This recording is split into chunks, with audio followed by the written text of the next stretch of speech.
Hi, I'm Ray Comfort. Welcome to a discussion between myself and the well-known internet entity Thunderfoot. This isn't a normal discussion. We don't have a live audience. We don't have a moderator. I think it'll be a rational discussion between two opposing worldviews. A rational conversation with Thunderfoot? Okay, it's a novel idea, I guess, because I had asked Thunderfoot if he ever wanted to debate me, and he always turned me down, but it's nice to see him putting his foot in the arena. So, Thunderfoot, if you want to debate me, you just let me know. The offer is still open. Anyways, I was really excited with this debate with Ray Comfort, although I'm kind of disappointed with how it turned out, so I'm going to make this video and comment on some of the things that were said and left unsaid. Have those who are essentially intellectual vandals, those who deliberately sow disinformation. I mean, Oh, you mean like you? I see this as retarding the potential of mankind. You know, bad guys never think of themselves as bad guys. It's just a universal law. Hitler thought he was doing the right thing, and I've got to give Thunderfoot credit. He actually thinks he's in the right, and he is sincere, and he actually thinks he's helping people. In fact, he says so himself. I want to actually make life better for the next generation. Well, let's just see who's retarding who exactly, because frankly, Thunderfoot, the things that come out of your mouth are far more dangerous and detrimental to society and yourself than anything Ray Comfort had to say to you. Let me show you. And this is essentially the scientific method. And this is what has taken us from the Stone Age to landing on the moon in about 300 years. Apparently Thunderfoot thinks the Stone Age was 300 years ago. Nice. Now, the real funny part is that there never was a Stone Age. There are people who make stone tools today. What does that mean? It means nothing. So, what was in the beginning? How did all this happen? Well, there is the assumption that there was a beginning. I mean, this is what we would call in scientific terms an unknown.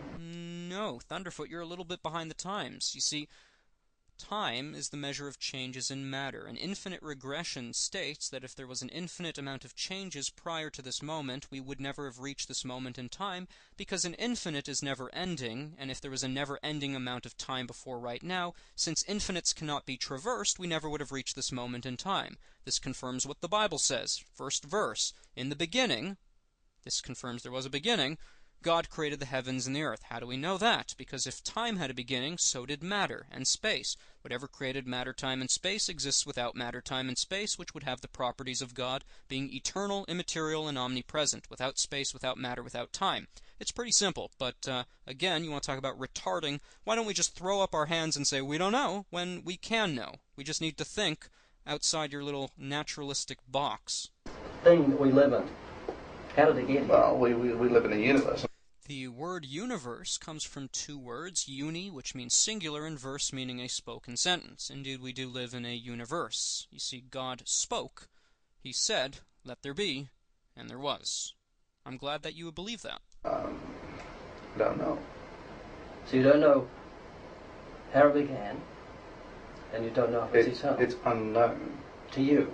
It's unknown to me. Well, yes, it's an unknown to you, which means you're not an authority on the issue. Now, let's face it, whatever made us, okay, if something is made, then it is made for the reason that it is made. And if you don't know that reason, well then, how are you going to be able to figure out what you're doing here, or be able to guide others and help others? Because frankly, you don't know the meaning of life. And I'm going to illustrate that using your own words. Question. Do you believe that the universe is simply as we perceive it? Do you? If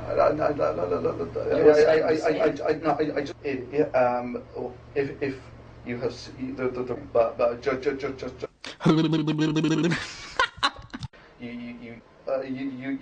this is. Okay, listen. I don't want to make fun of the guy. Thunderfoot, if you're watching this, I'm sure you're a nice guy and a well-meaning guy. Here's my problem. Your entire shtick here on YouTube, ever since you've gotten here, is to make fun and ridicule people like me. People who do exactly what you just told us to do. To sit back in a chair with your arms outstretched and wonder, well, maybe there is something behind the universe. Something we're not totally seeing. And as soon as we start to wonder and maybe even come to some answers and start to think maybe there is a God, you want to make fun of us, and you want to ridicule us and stick us back in your little narrow-minded, naturalistic box. You don't actually want us to think what's outside the universe, what caused everything. So, you know what? You're just a damn hypocrite. That's all there is to it. You're an absolute damn hypocrite. So tell you what, why don't you delete every video you've ever made where you've made fun of people who believe in God, and, you know, encourage others to make fun of people who dare to actually think outside your stupid little box. Okay? And then come back to YouTube when you're ready to actually take your own advice and start thinking, okay? Start critically thinking about the world and universe you live in, and start reading your Bible without your little... man, you're just... Tell you what. You claim that you have the moral high ground, that you have this absolute understanding of everything, and you sit there with all the... like you think like you have all the answers. Well, tell you what, Thunderfoot. You're encouraging a demoralized view of life and mankind. You have no sense of morality, you have no sense of meaning or purpose, and I'm going to show you that by admission of your own mouth. There's a soul. You don't have a soul. You don't have life. No. There's no life in your body. Well, there is life, yes. That's the soul. That's the electric activity in the brain. So you're just electricity. Pretty much, yeah. Oh, yeah, pretty much, you know. Life is the equivalent of the electrical current in my iPod Nano, more or less. And morality, goodness, evil, meaning, purpose, you know, we can just throw out our Bibles. We're not made in the image of God. God doesn't love us. There's not a purpose or meaning to our existence. No, you're just a bunch of, you know, electrons, and it doesn't really matter what happens to you any more than what happens to, you know, your television or your telephone. Right? I mean, that's exactly what Thunderfoot believes. Oh, you don't believe me? Well, let me show you. You've got a personality. You've got morality. It's more than electricity. I think you'll find that in about a decade or so we'll be actually... I mean, it's one of those interesting quirks is that people think they're unique. This is why horoscopes work so well. Well, everybody's unique. But they're not. No, you're not special, and your life doesn't mean more than that of a goldfish. Oh, you don't believe me? Well, let's look to what Thunderfoot has to say. That's what we were discussing. Well, where does morality come from? Here's another question for you. If your favourite dog is dying and your rotten neighbour is drowning, they're both drowning, you can only save one of them, who would you save? Your rotten neighbour or your favourite dog? Before, do you mind if we backpedal? I mean, I'm happy to come. In my case, it would be the dog. I thought so. I mean, I'll briefly explain why. Okay, we'll come back to that. I want to backpedal a bit. Okay. But the reason is that essentially biological. That you get, especially if you live with a dog, they're pack animals, they're very devoted, and you feel the need to reciprocate. Whereas the enemy is someone who you are sort of biologically tuned not to feel sympathy for.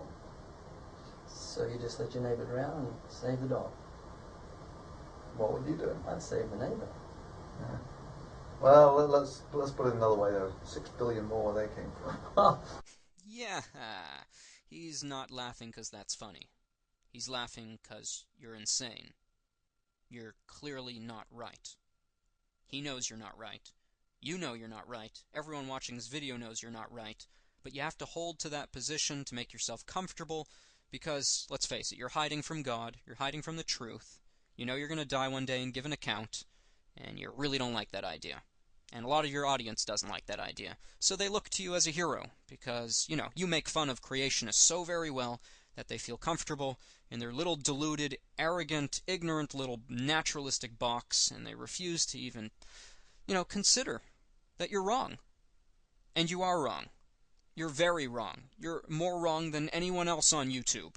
In fact, you're so wrong that you are currently on your way to hell, along with all the people you've deceived. So, you want my advice, Thunderfoot? If ever I've given you advice, and if ever you've considered taking it, delete every video you've ever made, apologize, both to God and to your audience, and just spend some time in some deep thought and soul-searching. Now, if you have some questions about the Bible, you know I'd be very happy to talk to you about it. I watched your little debate. I watched the whole thing. I made lots of notes. This is only a very short video. But you know what? I have more I could go on for days, Thunderfoot. You can challenge me on any point, and I will just let's talk, okay? Let's talk. Hope you guys enjoyed the video. I'm just going to end on a very sad note. Thunderfoot, you are totally lost. I mean, let's face it. If life is just electricity and matter, then there is no right and wrong. And since you believe that, I'm going to show you that you don't believe there is right and wrong, which amazes me how you can accuse me and others of doing something that's immoral or wrong, because in your worldview, right and wrong don't exist. Is there right and wrong, absolute right and wrong? There are limits to which you can. There are limits to the behaviours you can have. Is adultery wrong? Adultery. Sleeping with someone else's wife. Yes.